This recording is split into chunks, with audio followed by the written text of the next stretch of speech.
The author and journalist Neil Linden examined this statement. The figure was invented as follows. In 1990, the Metropolitan Police said it received reporting incidents of domestic violence. That figure, said the police, was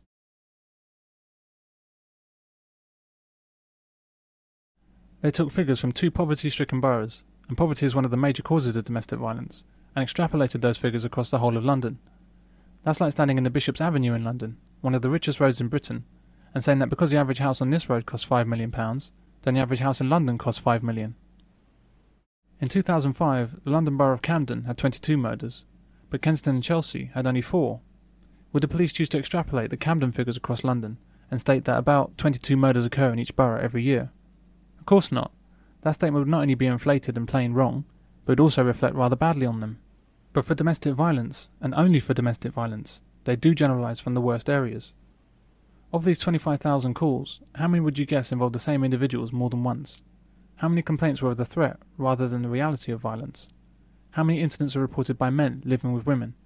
You'd have to guess the answers to these questions because the facts are hard to find. For instance, Scotland Yard acknowledges that if they're unquantifiable, why are the figures so frequently used in domestic violence campaigns as separate calls made by women against men? At the same time as this, the feminist criminologist Susan Edwards wrote,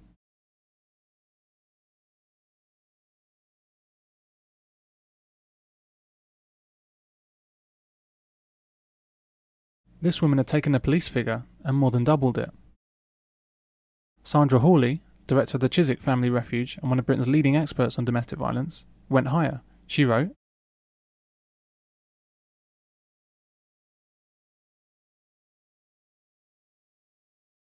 so Horley saw fit to double Susan Edwards' figure, which was double the police figure, which was itself a poor guess.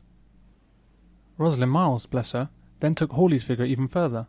In her book, The Rights of Man, published in 1991, she wrote,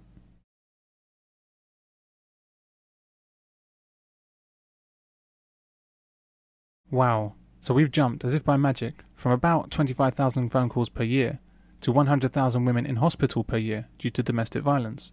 In London alone. That is some feat of Chinese whispers. So where do these massive hospital treatment figures come from? When Rosalind Miles was telephoned by Neil Linden to ask where she got the figure from, she said at first that she couldn't remember, and when she was asked to comment on the discrepancy between her figure and those from the Home Office, she terminated the interview because these figures are groundless, yet they're published anyway, like this one from Haringey's People magazine.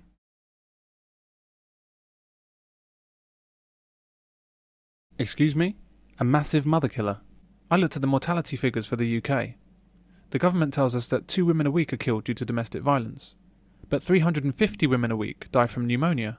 If only 1% of these women are mothers, that's still 3 or 4 per week, and that's just pneumonia, let alone the hundreds of other conditions and diseases and accidents that account for 5,000 female deaths a week in the UK.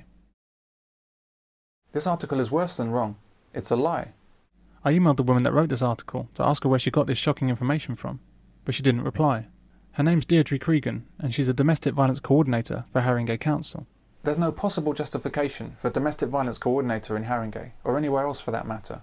It's a position conjured from false statistics and has no actual value.